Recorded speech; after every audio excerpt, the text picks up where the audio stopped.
All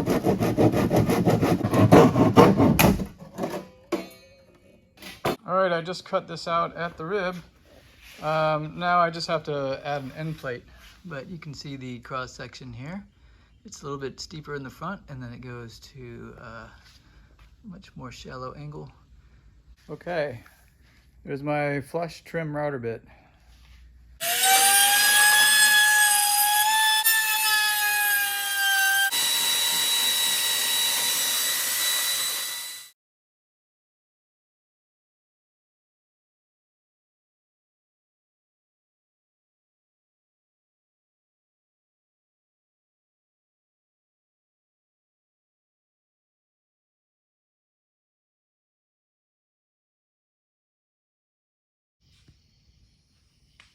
All right, there's the results.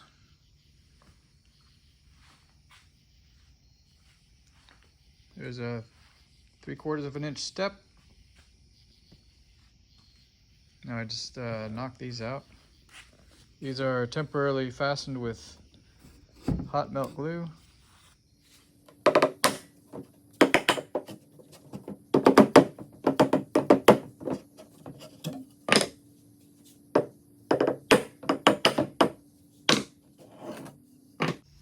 Okay, this is what it's going to look like.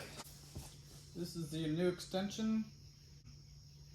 It's basically, so I removed, when I cut these off, I removed about 24 inches, but I'm adding 36.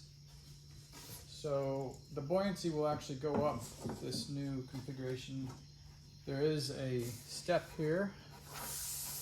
The step is approximately a 1/2 inch or so. I hope that will be enough to create some separation in the flow.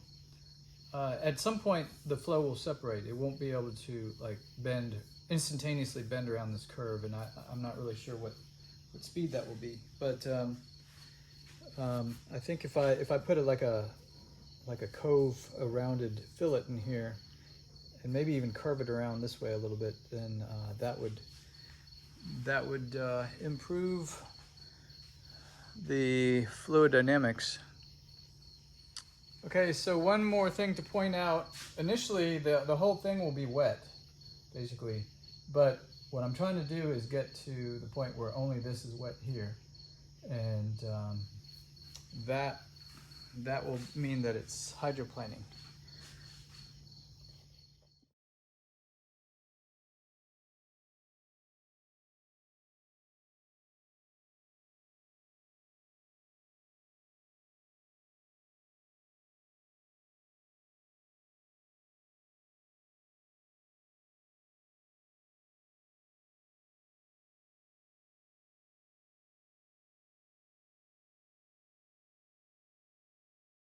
Okay, I thought of a good analogy on why it was physically impossible for me to make the boat unstick itself. If this is the transom, and there's 2 of them, you look at this surface area, and what I'm asking this transom to do is to pull away from the water. What I'm asking, what I have as a tool is this, and I'm asking this to pull away from the water. That's what you're doing. You stick it in and you pull it. It's basically the same thing, just maybe backwards.